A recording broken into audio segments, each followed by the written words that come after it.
The alarm clock didn't buzz. It screamed. At 4:15 a.m., the sound was less like a wake-up call and more like a physical blow to the chest. Lucas Bennett didn't groan. He didn't hit snooze.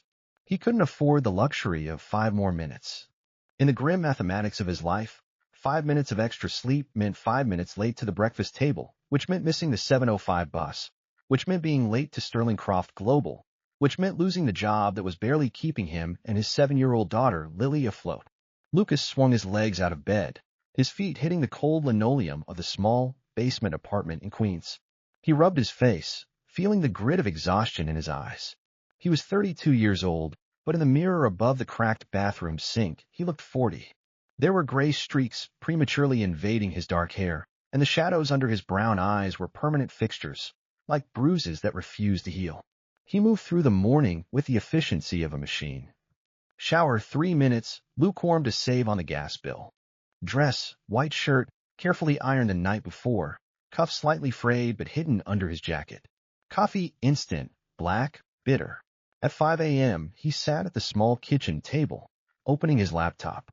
For the next hour and a half, he wasn't Lucas Bennett, struggling father. He was LB_freelance, a ghostwriter for college students who were too lazy to write their own history papers. It paid $10 an hour. It covered the electricity bill. At 6:30 a.m., the soft sound of stirring came from the bedroom. Lucas closed the laptop instantly. The fatigue vanished from his face, replaced by a mask of cheerful energy. This was his most important performance. "Morning, Bug," he called out softly. Lily shuffled out, dragging a stuffed rabbit that had lost one ear, a relic from a life that used to include a mother. "Daddy, did you sleep?" Like a log, Lucas lied. He smiled, scooping her up. She felt heavier lately. She was growing, needing new shoes, new clothes, things he wasn't sure how he'd pay for. "How about pancakes? It's Tuesday." "Tuesday is oatmeal day," Lily reminded him seriously. She was too observant for her age. Losing her mother to cancer 3 years ago had forced her to grow up fast, just as it had forced Lucas to shrink his world down to the bare essentials. Keep Lily safe, keep Lily fed, keep the lights on. By 7:05 a.m., they were at the bus stop. By 7:45 a.m., he dropped her at the extended care program at school, watching her walk through the gates with a wave. "Be good, Lil. Love you to the moon." "To the moon," she shouted back. Once she was gone, Lucas's shoulders slumped. The mask dropped. He turned and sprinted toward the subway. He had 45 minutes to transform from a loving father into the invisible, flawless executive assistant to the most terrifying woman in New York City. Sterling Croft Global occupied the top 20 floors of a glass needle piercing Manhattan sky. It was a world of high-stakes commercial real estate, where deals were measured in billions, and mercy was considered a liability. At the apex of this world sat Elena Sterling. At 36, Elena was a myth. The tabloids called her the Iron Heiress. Though she hadn't inherited the company, she had taken it back from a board of directors who tried to loot her father's legacy, and she had tripled its value in 5 years. She was beautiful in a way that discouraged approach, sharp cheekbones, ice blue eyes that seemed to x-ray your soul, and a wardrobe of tailored suits that cost more than Lucas's annual rent. Lucas arrived at his desk at 8:15 a.m. sharp. His workspace was a fortress of solitude directly outside Elena's double glass doors. "Good morning, Lucas," whispered Sarah, the receptionist, as she walked by. "She's in a mood. The Tokyo merger is stalling." "Thanks for the heads up," Lucas whispered back. He sat down, and the dance began. He checked her calendar. He verified the temperature of her sparkling water, chilled, no ice. He organized the briefing binders, ensuring the edges aligned perfectly. At 8:30 a.m., the elevator chimed. The air in the hallway changed pressure. Elena Sterling walked in. She didn't walk, she glided with lethal purpose. She wore a charcoal power suit, her heels clicking a rhythm that made junior analysts dive into their cubicles. "Morning, Miss Sterling," Lucas said, standing up. "Tokyo conference call is moved to 9 p.m. tonight due to the time difference. The CFO needs your signature on the Hudson Yards projection, and I filtered your inbox down to the critical 12. Elena didn't stop. She didn't look at him. She just held out her hand, and Lucas placed her tablet into it, unlocked and opened to the daily summary. "Coffee," she said. Her voice was low, melodic, and completely devoid of warmth. "On your desk." 190 degrees. One pump of sugar-free vanilla. She paused at her door. For a nanosecond, she seemed to check the reflection in the glass, tightening her ponytail. Marcus is coming to the strategy meeting this afternoon. Yes, Ms. Sterling. He's bringing the new acquisition team. Elena's jaw tightened. Marcus Thorne was the vice president of acquisitions, a man who had been trying to usurp Elena's position for 3 years. He was loud, aggressive, and treated the support staff like furniture. Fine, Elena said, vanishing into her office. Lucas sat back down, letting out a breath. He was invisible. He was a tool. And that was exactly how he wanted it. Invisibility meant job security. But today, the math was working against him. The night before, Lily had a fever. Lucas had been up until 3:30 a.m. holding a cool cloth to her forehead, singing lullabies, terrified that he would have to take a sick day he didn't have. Then came the freelance work. He had slept for exactly 45 minutes in the last 48 hours. His head felt like it was filled with helium. His eyes burned as he stared at the spreadsheet. Just make it through the meeting, he told himself. Just make it through the day. The quarterly strategy meeting was held in the aquarium, a conference room with floor-to-ceiling windows overlooking Central Park. The view was breathtaking. The atmosphere inside was suffocating. It was 2 p.m. The air conditioning was humming a low, hypnotic drone. 12 executives sat around the mahogany table. Elena sat at the head, her back straight as a rod, her face impassive. To her right sat Lucas, tasked with taking the official minutes and pulling up data on the projector. To her left sat Marcus Thorne, wearing a smug grin that Lucas wanted to wipe off with a sandpaper block. As you can see, Marcus boomed, gesturing to a chart. If we liquidate the residential arm in Brooklyn, we increase short-term liquidity by 15%. It's a no-brainer, Elena. Elena didn't blink. It's short-sighted, Marcus. Those residential units are rent-controlled. Displacing 200 families for a quarterly bump isn't just unethical, it's bad PR. We are building a legacy, not a strip mall. Legacy doesn't pay dividends, Marcus sneered. The argument dragged on. 2:30 p.m. 3 p.m. The room grew warm. The white noise of the city below mixed with the drone of the AC. Lucas was typing furiously. Thorne proposes liquidation. Sterling counters with brand integrity. But the letters on his screen started to swim. The black text detached itself from the white background and floated. Don't close your eyes, he screamed internally. Think of the rent. Think of Lily's dance recital fee. He pinched his own thigh under the table, hard enough to bruise. The pain worked for a moment. But then Marcus started a 20-minute monologue about synergy. Lucas's body, pushed beyond the limits of human endurance, initiated an emergency shutdown. It wasn't a slow drift. It was a cliff dive. One moment, he was staring at the water glass in front of him. The next, gravity took over. His neck muscles gave out. His head tipped to the left. He didn't hit the table. He landed on something soft. Solid, yet yielding. Warm. A scent of expensive sandalwood and crisp linen filled his nose. Silence. Absolute, vacuum-sealed silence. Lucas's brain rebooted with a violent jolt. Where am I? He opened his eyes. He wasn't in his bed. He was looking at the weave of a charcoal fabric. He felt the rise and fall of a breath that wasn't his own. He slowly, agonizingly, lifted his head. He was resting on Elena Sterling's shoulder. He pulled back so fast his chair screeched against the marble floor, a sound like a gunshot in the quiet room. Every pair of eyes was locked on him. The director of finance looked horrified. Marcus looked like he had just been handed a winning lottery ticket. And Elena? Elena was frozen. She slowly turned her head toward him. Her face was unreadable, but her eyes were wide. There was a small wet spot on the shoulder of her $3,000 jacket where his mouth had been. Lucas felt the blood drain from his face, pooling in his feet. His heart hammered a frantic rhythm against his ribs. I'm dead. I'm fired. We're homeless. Lucas croaked. His voice was a dry rasp. Ms. Sterling. I have no excuse. Marcus laughed. It was a cruel, barking sound. Well, isn't this precious? I knew the support staff was incompetent, Elena, but I didn't realize we were running a daycare center. Maybe if you hired professionals instead of charity cases.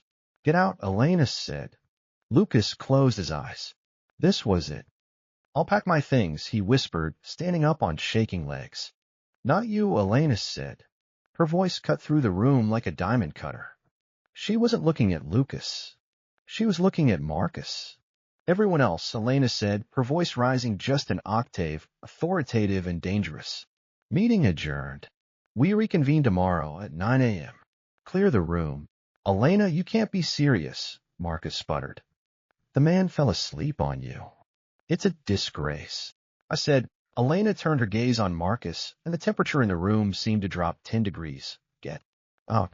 The executive scrambled. Laptop lid snapped shut. Papers were gathered in haste.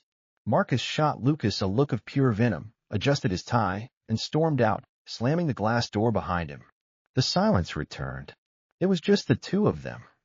The hum of the projector fan sounded like a jet engine. Lucas stood by his chair, gripping the back of it to keep from collapsing. He waited for the shouting. He waited for the "you're fired." Elena didn't move for a long time. She stared at the closed door, her chest heaving slightly. Then, slowly, she turned her chair to face him. Sit down, Lucas. Ms. Sterling, I can explain. My daughter, she was sick, and I... Sit down. He sat. He felt small. Elena stood up and walked to the window, looking out at the skyline. She crossed her arms. How many hours? Excuse me? How many hours of sleep have you had in the last 2 days? And don't lie to me. I work with numbers. I know when things don't add up. Lucas looked at his hands. 3, maybe 4. Elena turned around. Her expression wasn't angry. It was perplexed. She looked at him as if he were a puzzle she couldn't solve. Why? Lily had a fever, Lucas said, his voice quiet. And rent is high in Queens. I do freelance work at night. You work another job. I do what I have to do. Lucas met her eyes then. There was a flash of defiance in him. He was poor, he was tired, but he wasn't ashamed of why he did it. I'm sorry I embarrassed you, Ms. Sterling. It won't happen again because I assume I'm fired. I just asked for a good reference. I'm a hard worker. Elena walked back to the table. She looked at the damp spot on her shoulder, then back at him. She reached out and closed his laptop. Pack your bag, she said. I understand. Lucas reached for his messenger bag, fighting back the sting of tears. He couldn't cry here. Not in front of her. Go home, she continued. Sleep for 12 hours. If I see you in this building before 9 a.m. tomorrow, then you are fired. Do you understand? Lucas froze. He blinked. You're not firing me. You're the only person in this building who knows how I like my coffee, Elena said, her voice returning to its usual clipped, professional tone. And you're the only one who didn't try to sell out the Brooklyn housing project today. I need an assistant, Lucas. Not a zombie. She pulled a tissue from her pocket and dabbed at her shoulder. Go. Before I change my mind. Lucas stumbled out of the room, feeling like he had just walked away from a plane crash without a scratch. When Lucas returned the next morning, fully rested for the first time in years, the atmosphere in the office had mutated. As he walked down the hallway, heads turned. Whispers trailed behind him like exhaust fumes. That's him. The pillow. I heard they're sleeping together. No way she's a robot. He's just a pity hire. Lucas kept his head down, burning with humiliation. He reached his desk, expecting to find a termination letter or a demotion. Instead, he found a new ergonomic chair. Sarah, the receptionist, leaned over. Marcus is on a warpath. He filed a complaint with HR about inappropriate conduct between executive and staff. Be careful, Lucas. The intercom buzzed. Lucas. In here. He took a deep breath and entered the lion's den. Elena was working, as always. But something was different. The blinds were open, letting in sunlight. Good morning, Miss Sterling, he said professionally. Did you sleep? She asked without looking up. Yes. Thank you.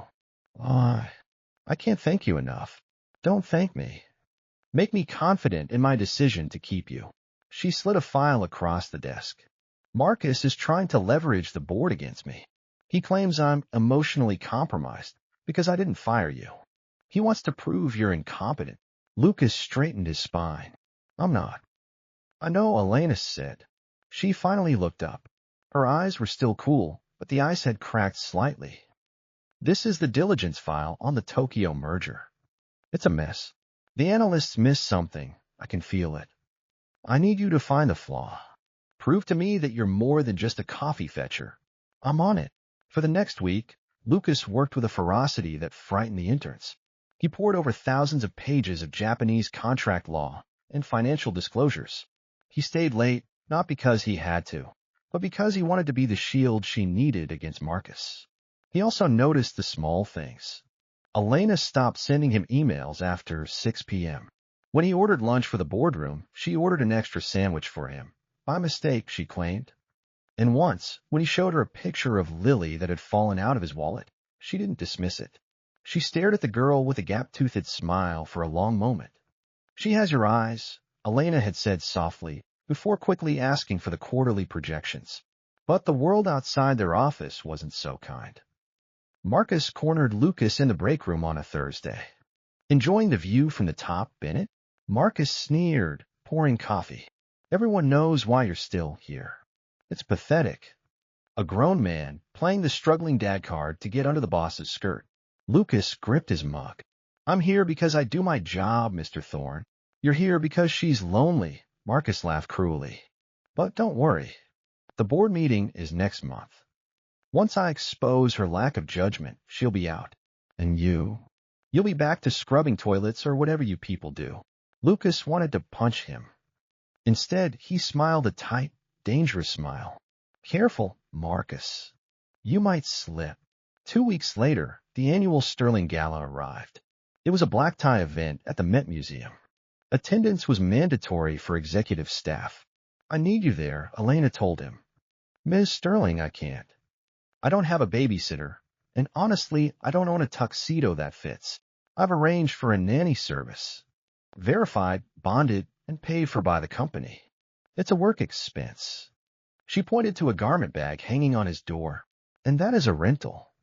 Try not to spill anything on it. Lucas arrived at the Met feeling like an imposter. The tuxedo fit perfectly, suspiciously so. He looked in the reflection of a glass case housing an Egyptian mummy. He looked handsome, dignified. He found Elena near the Temple of Dinder.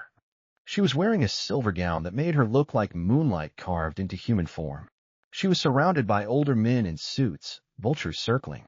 Lucas watched from the shadows. He saw the fatigue in her posture. She was holding a glass of champagne but not drinking it. Marcus was there, holding court with 2 board members. He saw Elena alone and pounced. Lucas moved before he thought. Gentlemen, Marcus was saying loudly as he approached Elena. Talking about the future of the company? Shame we have leadership that falls asleep at the wheel. Elena stiffened. Marcus, this is a charity event. Behave yourself. I'm just saying. Marcus slurred slightly. He was 2 scotches deep. He stepped into Elena's personal space. You need a strong hand, Elena. You've always been too fragile. He reached out to touch her arm. It was a patronizing, possessive gesture. Elena flinched. A hand intercepted Marcus's wrist. I think Miss Sterling would like some fresh air, Lucas said. His voice was calm, but his grip on Marcus's wrist was iron. Years of carrying a sleeping 7-year-old up 4 flights of stairs had given him surprising strength. Marcus looked at Lucas in shock. Unhand me, you glorious waiter. Executive assistant, Lucas corrected. He didn't let go until Marcus stepped back. And you're spilling your drink. Lucas turned to Elena. Ms. Sterling, the car is waiting. It wasn't, but she nodded instantly. Thank you, Lucas. They walked out into the cool night air of Fifth Avenue. The noise of the party faded. Elena leaned against the stone wall of the museum and let out a long, shuddering breath. The mask crumbled. She didn't look like a CEO. She looked like a woman who had been carrying the weight of the world for too long. I hate them, she whispered. They look at me and see a little girl playing dress-up in her daddy's company. They're afraid of you, Lucas said. He took off his tuxedo jacket and draped it over her shoulders. You're smarter than them, and you work harder than them.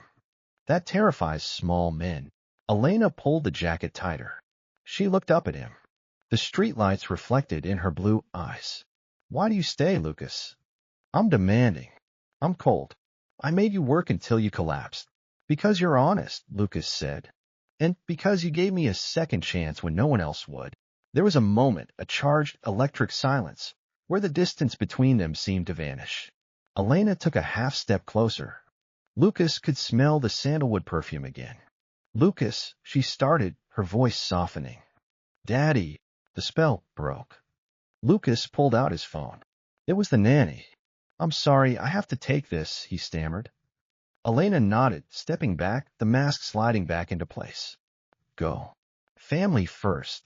The next morning, the bomb dropped. Lucas arrived to find an envelope on his desk. Confidential, error. He opened it. It was a formal notification of an investigation into professional impropriety.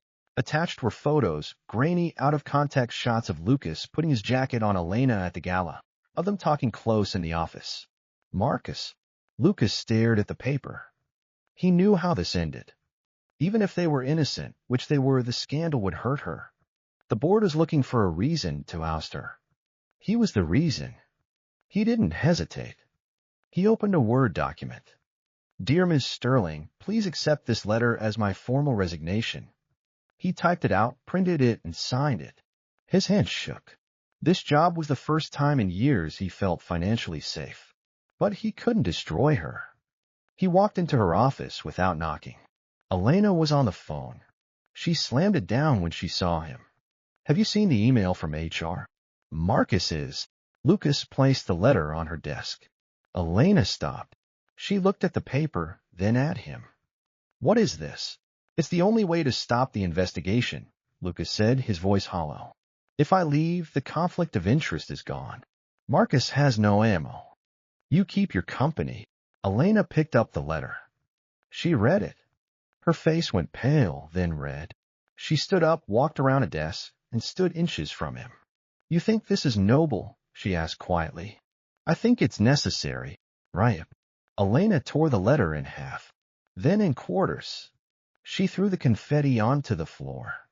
I don't need a martyr, Lucas. I need a partner. Elena, please. I'm a single dad with a negative bank balance. You run an empire. We are not on the same playing field. I am a liability to you. You found the error in the Tokyo contract, Elena said fiercely. You saved us $20 million last week. You stood up to Marcus when the entire board cowered. You were the only person in 5 years who has looked at me and seen a human being, not a checkbook. She took a breath, her voice trembling. I have spent my whole life being the boss. It is lonely, Lucas. God, it is so lonely. And then you fell asleep on my shoulder, and for the first time I felt useful. Not as a CEO, but as a person. A cushion. Lucas looked at her stunned. You liked it. I like that you felt safe enough to let go, she admitted. I don't want you to go. I want you to stay. And not just as an assistant, but the board. HR. Elena smiled. It was a terrifying, shark-like smile. Let me handle the board. I'm done playing by their rules. She walked back to her desk and hit the intercom. Sarah, get Marcus in here. Now. Marcus entered 10 minutes later, looking triumphant. He saw Lucas standing there and smirked. Resignation accepted, I hope? Marcus asked. Actually, Elena said, leaning back in her chair, we were just discussing a promotion. Marcus froze. Excuse me? Lucas Bennett is being promoted to Director of Operations, Elena said calmly. Effective immediately. This removes him from my direct reporting line as an assistant, which satisfies HR's concern about hierarchy. You can't do that. He's unqualified. Marcus shouted. He found the tax loophole in the Tokyo deal. Elena slapped a folder on the desk. The one you missed, Marcus. The one that would have cost us millions and triggered an SEC audit. In fact, that oversight falls under gross negligence in your contract. Marcus's face turned purple. You're bluffing. I never bluff, Elena said coldly. I'm offering you a choice. Resign today, quietly, with your severance package intact. Or I present this file to the board tomorrow, and you leave with nothing but a lawsuit for breach of fiduciary duty. The silence stretched. Lucas watched Marcus deflate. The arrogance leaked out of him, leaving a small, scared man. Fine, Marcus spat. But you're making a mistake. He's nobody. He's a better man than you will ever be, Elena said. Get out. When the door closed, Lucas exhaled a breath he felt he'd been holding for a month. Director of Operations, Lucas asked, raising an eyebrow. I don't even have a business degree. You run a household on a shoestring budget, you manage a chaotic schedule, and you have more integrity than my entire executive suite combined, Elena said. You'll learn the rest. I'll teach you. She walked over to him. The power dynamic had shifted. It wasn't boss and employee anymore. It was just Lucas and Elena. Also, she added, a sudden shyness appearing in her demeanor. The new position pays double. And it comes with a company car. Lucas felt tears prick his eyes. He thought of Lily. He thought of the broken bike he couldn't fix. He thought of the nights staring at the ceiling, wondering if they would end up on the street. Elena, he choked out. Thank you. There is one condition, she said softly. Anything. I want to meet Lily. Properly. Not just a photo. They met at a park in Queens. Lucas was nervous. Elena Sterling, in jeans and a cashmere sweater, looked out of place among the rusted swing sets, yet somehow radiant. Lily was skeptical at first. She hid behind Lucas's leg.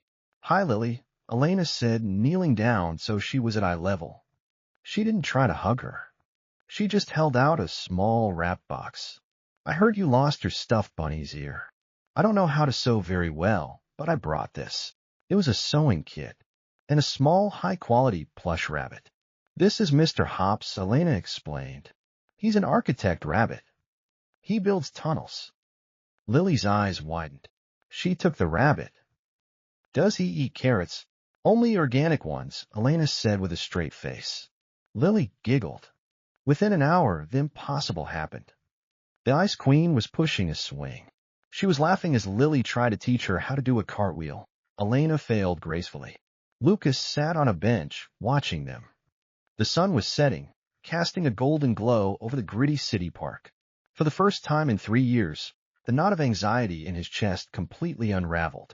Elena came over, breathless and smiling, her hair messy. She sat next to him. She's amazing, Lucas. She likes you, Lucas said. She doesn't like many people. I like her too. Elena looked at him. Her hand moved on the bench, inches from his. And I like her dad. Lucas looked at her. He saw the loneliness she had spoken of, but he also saw hope. He saw a woman who was tired of being strong all the time, who just wanted a place to rest her head. I'm still a mess, Lucas warned her. I have debt. I have baggage. I snore when I'm really tired.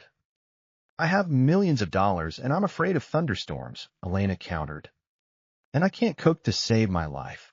I make excellent pancakes, Lucas offered. Is that a proposal? It's a start. Lucas reached out and took her hand. Her fingers laced with his, fitting perfectly. You know, Lucas said softly, if you ever need to sleep during a meeting, my shoulder is available. Elena laughed, a genuine bright sound that made heads turn. She leaned her head on his shoulder, right there on the park bench in Queens. I think I'll take you up on that. 1 year later. The quarterly strategy meeting was underway. Lucas Bennett, Director of Operations, stood at the front of the room, presenting the annual growth figures. The company was thriving. The culture had changed. It was warmer, more human. At the head of the table sat Elena Sterling Bennett. She listened intently, a small smile playing on her lips. Under the table, her foot nudged his. Lucas finished his presentation. Any questions? The room was silent, satisfied. As they walked out together, Marcus's old chair was occupied by a bright young woman Lucas had hired from a community college program. In the elevator, alone, Elena leaned into him. Lily's recital is at 5 p.m., she reminded him. I know. I have the flowers in the car. Good. She kissed him on the cheek. You look tired, Director Bennett. I was up late helping a certain CEO rewrite her keynote speech, he teased. Worth it, she whispered. The elevator doors opened to the lobby. They walked out, hand in hand, into the bright afternoon sun. They still had battles to fight, deals to close, and a child to raise. But they weren't tired anymore. They had each other to lean on.